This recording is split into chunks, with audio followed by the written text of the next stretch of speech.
At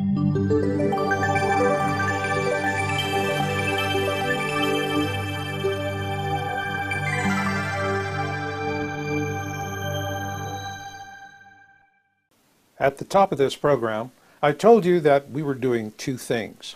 First was presenting a lot of images and videos in the analysis. Well, we've done that. Now we've come to the second thing, the Luciferian Agenda. And the best way to begin this discussion is with a timeless quote from the movie Dune. In that 1984 film based on the book by Frank Herbert, the character, Thufir Hawat, counsels us that the first step in avoiding a trap is knowing of its existence. And this indeed is a timeless bit of wisdom. So in this final segment of our program, we're going to take a deep look at the Luciferian Agenda, what it is, how it uses YouTube and other social media as a death trap, what you can do to help defeat it, and where to begin. And so with that, let's get into it. The Luciferian agenda of today began centuries ago with people who have infinite patience, knowledge of the future, and who are in service to dark forces. Today they are the puppeteers who drive the world scene, and they are merciless in their aims. Who are these people? Well, they're the kind of people who laugh at the sight of babies being impaled on pitchforks. And their agenda for our time is simple: a horrific slaughter of innocents to perpetuate their control over the planet after the Planet X tribulation has passed. You may ask, how perpetual balance with nature? Although the Georgia Guidestones do not tell us how humanity will be reduced to these numbers, one could view this as an approximate population reduction target for the Luciferian agenda. An agenda that is being acted out in many ways, though we're only addressing one in this program. It is what I call entertainment FUD. FUD stands for fear, uncertainty, and doubt, and the Luciferian agenda planners have found entertainment forums like YouTube, Facebook, and other social media outlets to be highly effective platforms where people tend to give nonsense the benefit of the doubt. After all, if what you're seeking is entertainment, this is what you do. So, who is providing all of this entertainment FUD on YouTube? In this program, you have already seen two of them, and what they do. First, you saw how paid disinformationalists like fluters propagate hoax videos to play on people's fears. Then you saw the shallow and misleading debunkings of people like Dazza the cameraman, who sow uncertainty and doubt merely for the purpose of their own self-aggrandizement. Whether they do it wittingly or unwittingly, all of them are serving the Luciferian agenda. And what will be the fruit of their labors? Each in his or her own way will help to ensure a maximum death toll during the coming Planet X tribulation. While the tribulation will last for a decade or more, we will be past the worst of it by the end of the third year, or into the fourth. Which brings us to the most crucial moment in the Luciferian agenda timeline. All comedians will tell you that timing is everything, but the announcement timing of the Luciferian agenda will be no laughing matter. This is when the population, towards the end of the worst of the tribulation, will have plummeted to its lowest levels. It will be a bleak time, and those who do survive to this point will be hard-pressed to carry on. This is when the perpetrators of the Luciferian agenda will come up from their underground layers with offers of inducements and announce their bunkers and underground warehouses packed with seeds, food, medicine, clothing, construction materials, and other resources necessary for rebuilding the world. Is there a catch? Of course. And for those who survived the worst of the tribulation, access to these inducements will come at a steep price. They must agree to the terms of governance offered by the perpetrators of the Luciferian agenda, including mandatory RFID tags. In other words, if you want the goodies, you're going to have to take the chip.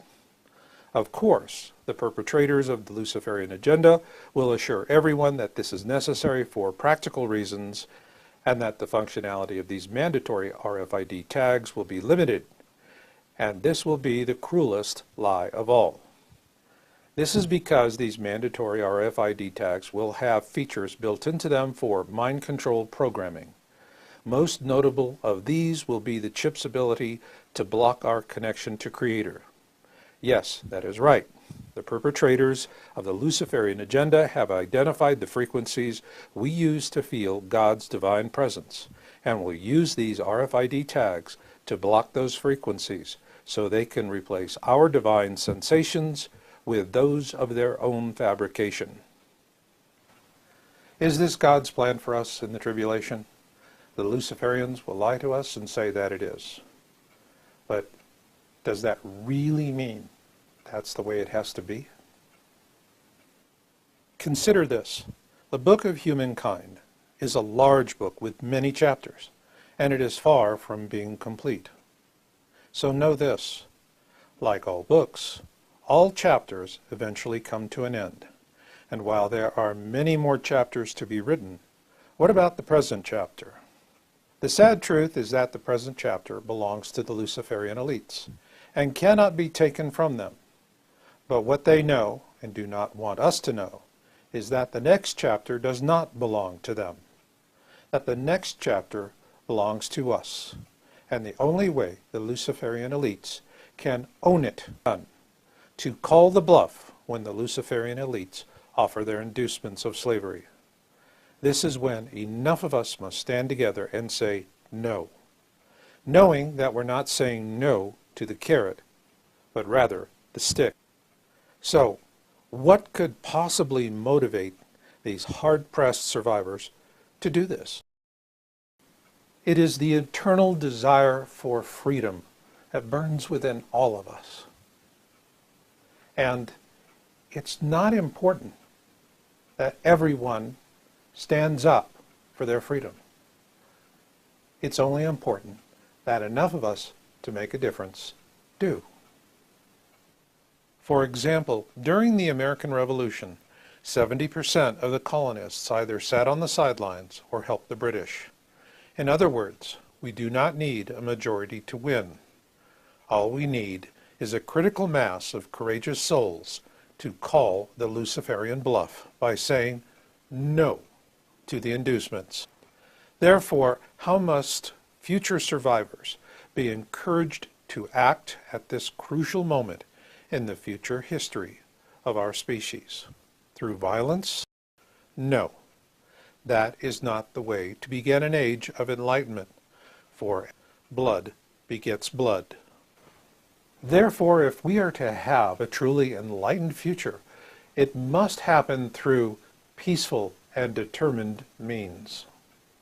Like a candle in the darkness, we must offer hope for an enlightened future, so that the love of freedom ingrained within our species will take its natural course. And it is my firm conviction that once this love of freedom is sparked within us as a species, no amount of evil can deter it. Therefore, if enough of us in awareness today survive to become these future sparks of freedom for our species, the human passion for freedom can and will be ignited, and in a multitude of ways. So, let me present just one way as an example. In 2015, I chose, along with many others, to become sparks for freedom. Our way may not be your way, but what makes each spark for freedom different also makes it special. This is the vision for the Knowledge Mountain Church of Perpetual Genesis, a non-denominational online teaching church in service to those in awareness who resonate with the following 3 Spark of Freedom precepts: self-sufficiency, hope for the future, and knowing that you are not alone. With self-sufficiency, the concept is simple. It's better to eat beans from your own bowl than steak from another man's hand. But the process of doing that is not as complicated as you may think. There is an old adage, when the student is ready, the teacher will appear. It is most appropriate because those you will help are going to be your future students when the time comes. You, on the other hand, are the teacher. Ergo, while you may appear mysteriously out of nowhere to the student, As the teacher, mentor, and comforter you are destined to be, your appearance is in no way mysterious. Herein is the key to your surviving the tribulation along with your loved ones. It is your ability to find the right sort of leader to bond your allegiance to. How do you find this person? In much the same way college recruiters find the very best students. The very best students all tend to follow predictable paths in search of the knowledge they need to excel. As a recruiter, all you need to do is to observe these predictable paths and then follow the students. Then, when you have identified your potential candidates, you quietly observe them to see if they are demonstrating the right abilities. And when you shake their hands, look deeply into their eyes and trust your instincts. Then, if you feel inclined, initiate a dialogue with an innocuous question such as, "What do you think of the weather? Isn't it a bit freakish these days?" If the answer is dismissive or trivial, then abandon this prospect and move on.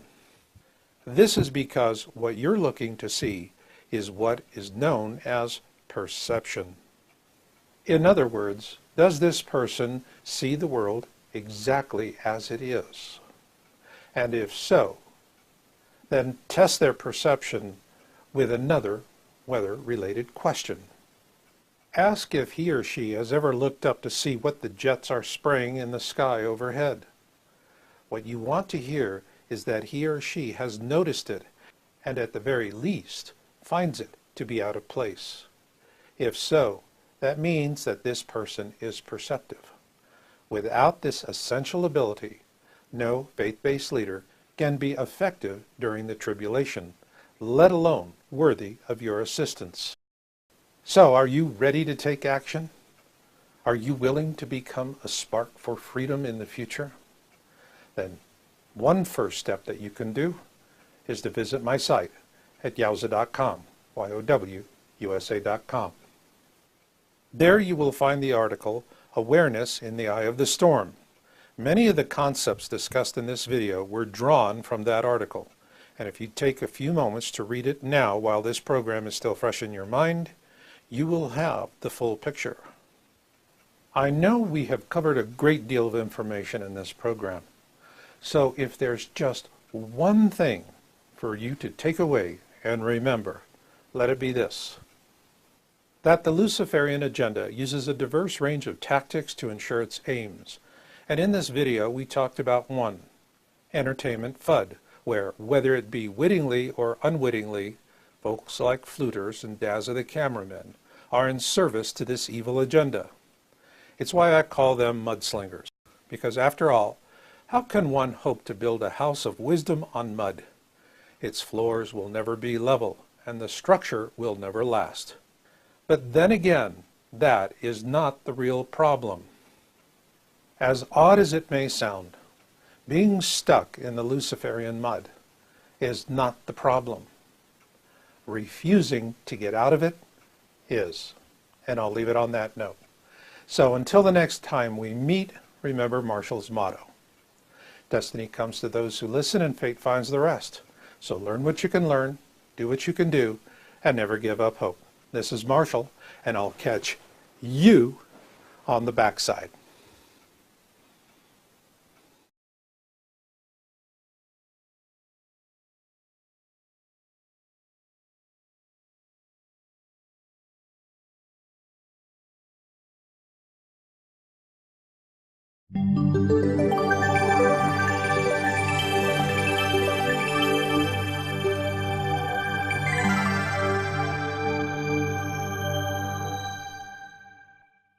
At the top of this program, I told you that we were doing two things.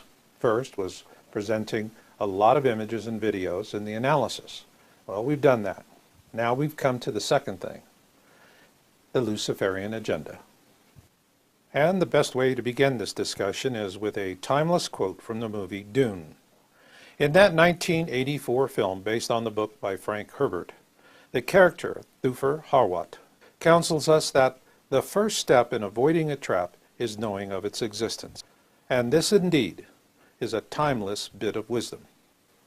So in this final segment of our program, we're going to take a deep look at the Luciferian Agenda, what it is, how it uses YouTube and other social media as a death trap, what you can do to help defeat it, and where to begin. And so with that, let's get into it. The Luciferian agenda of today began centuries ago with people who have infinite patience, knowledge of the future, and who are in service to dark forces. Today they are the puppeteers who drive the world scene, and they are merciless in their aims. Who are these people? Well, they're the kind of people who laugh at the sight of babies being impaled on pitchforks. And their agenda for our time is simple: a horrific slaughter of innocents to perpetuate their control over the planet after the Planet X tribulation has passed. You may ask, how perpetual balance with nature? Although the Georgia Guidestones do not tell us how humanity will be reduced to these numbers,